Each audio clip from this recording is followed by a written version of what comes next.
welcome back to my channel. So I want to talk about Jessica and her little tweaker boyfriend Dustin from this last episode. So Jessica had not heard from Dustin since her last visit with him 2 days prior to what we're seeing in this last episode. And then suddenly during her visit, it abruptly ends and they haul Dustin away in some shackles and handcuffs and they took him to the hole.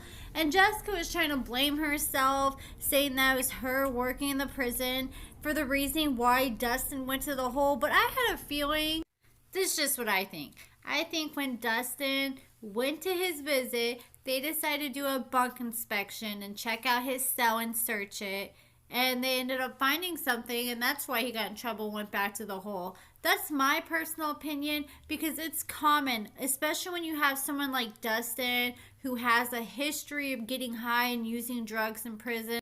So I'm sure they already have an eye on him. And when he's doing a visit, you have to get patted before and after your visit. So a lot of times, people will leave what they have inside their cells. So that's a perfect opportunity for the guards to swoop in and try to catch him slipping and find something on him. And that very well could have been what happened and sent his butt right back to the hole. So Jessica hasn't heard from her little meth head boyfriend in a couple days. So all of a sudden she gets a call from this dude named Scuba Steve. So Dustin, he gets in trouble so much that he gave out Jessica's number to all his boys in prison and said that if anything ever goes down, to have them call her and let her know what's going on. So Jessica was trying to get to the bottom of what's going on with Dustin. So she asked what happened to cause him to go back to the hole and get this whole disciplinary report.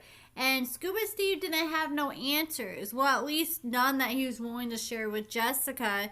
So for his answers that he gave to Jessica, which was really nothing, he had to charge Jessica. So Jessica assured him she'd put money on his books, and she was going to put money on his books so he can get some stamps and some commissary. And he didn't give her no answers, but he promised her he would get to the bottom of things. He said he was going to send a kite. And for those of you who don't know what that is, it's a letter folded up. And they fold it up real good, and it makes its way through the prison from one person to another. And he says he's going to somehow send a kite all the way to Dustin in the hole. And he's hoping that Dustin will write him back, and he'll figure out why Dustin's in the hole and when he's going to get out. So Jessica paid Scuba Steve up front, even though there's no guarantee that he can even get in touch with Dustin. Then Jessica was wanting to know, how long is Dustin going to be in the hole for? And of course, Scuba Steve, he didn't know the answer to that either.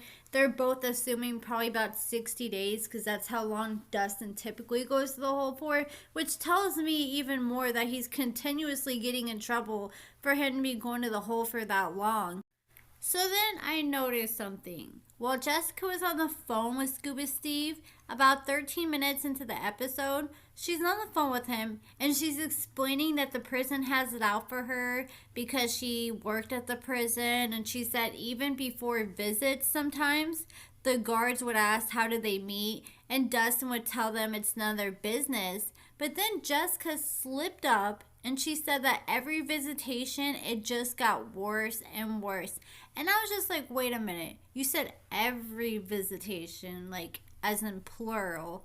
And weren't you just saying you've never visited Dustin until the other day because you weren't approved for the longest?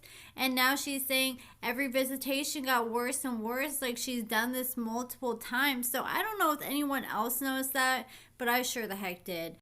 But that wouldn't be the first time a television show exaggerates someone's first. Like, there's been plenty of cast members that came out and said that they had to exaggerate and act like this time was the first time they slept together. This is the first time they're meeting each other's families, when in reality they've already done it or already met the families, and they just do that to amp up the dramatic effect to the show. So that doesn't surprise me.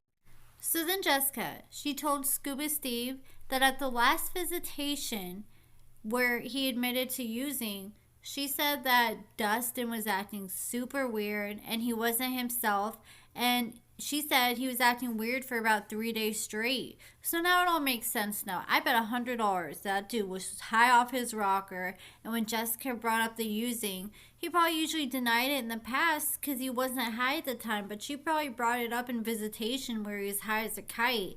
and he knew there's no denying it because she could probably read it all across his face. And even his friend Scuba Steve said that Dustin had been acting funny, and he tried to say that Dustin wasn't on anything.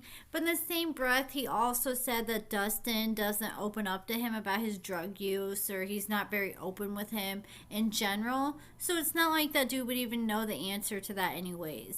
So then Jessica said that she was all depressed, and she said when he served 60 days in the box, and this isn't her first rodeo of her sticking by him while he's spending 60 days in the box. And she said it's like her spending 60 days in the box because she can't talk to him. And it's like, girl, you need to find yourself a different man ASAP. The box is like jail for the jail. And if you can't stay out of the box in prison, he isn't going to be able to stay out of jail when he gets out. And when they send him back, he ain't just going to be doing no 60 days in the box or in the jail. He's going to be doing some years if he gets in trouble again. And then Jessica said that every time he goes to the box, he spends 60 days there, and then he calls her, and then after 2 months, they have to just pick up the pieces back together again. I think she needs to run now, and she needs to run fast and far away and never look back, because I'm telling you guys, this is a disaster waiting to happen. This dude is for the streets. He's not ready to grow up yet. Jessica's just living in this fantasy world, and she's gonna get a rude wake-up call once Dustin gets out. And she's putting everything on the line for a dude who isn't even gonna give her what she's asking for. And she's putting all her trust and energy into a straight-up meth head. Like, she thought he was acting weird in prison. Just wait till he's all geeked up in your house, peeking through windows and hiding from the shadow people and crawling on your carpet looking for chunks of meth you dropped on the carpet. I don't know how many more red flags Jessica needs to see. I don't know why she's still going full steam ahead with this relationship. And I don't know who needs to hear this besides Jessica. But your soulmate's not a meth head. It's just not. I'm sorry.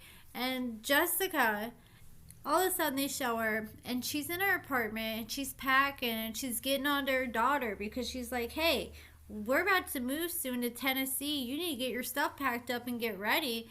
And then her daughter finally spilled the tea that she was not moving to Tennessee with her mother. She said, look, I'm just now starting my life.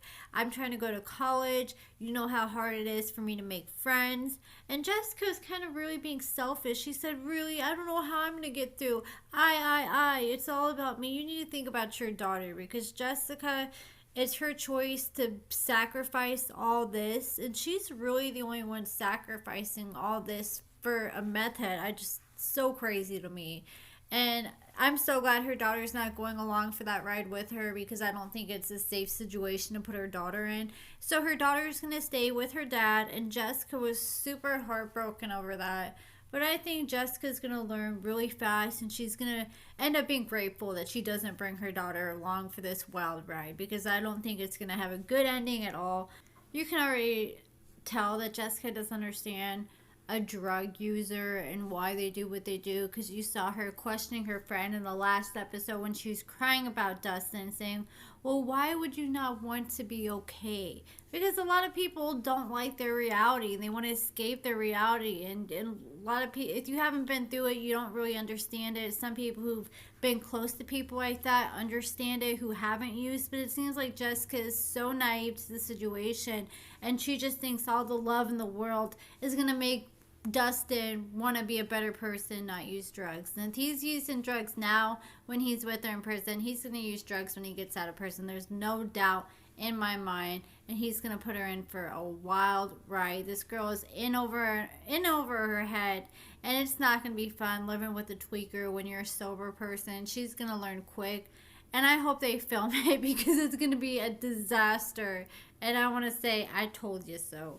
So hopefully she has some kind of wake-up call between now and then. I think him continuously getting in trouble in prison should be telling enough for her that he can't seem to stop and stay out of trouble. And I don't know why she wants to subject herself to that. It was also interesting because her daughter asked her, well, since I'm not coming with you to Tennessee, what happens if you go to Tennessee and things don't work out with him? Are you going to move back to Florida? And she said she plans to stay in Tennessee even if things don't work out with Dustin, because there's nothing left for her in Florida anymore. It's like, okay, your daughter is still going to be in Florida, so, you know, there's that. So, but that's it for this video, guys. Let me know your thoughts in the comments below. Make sure you give this video a thumbs up, subscribe, and thank you so much for watching.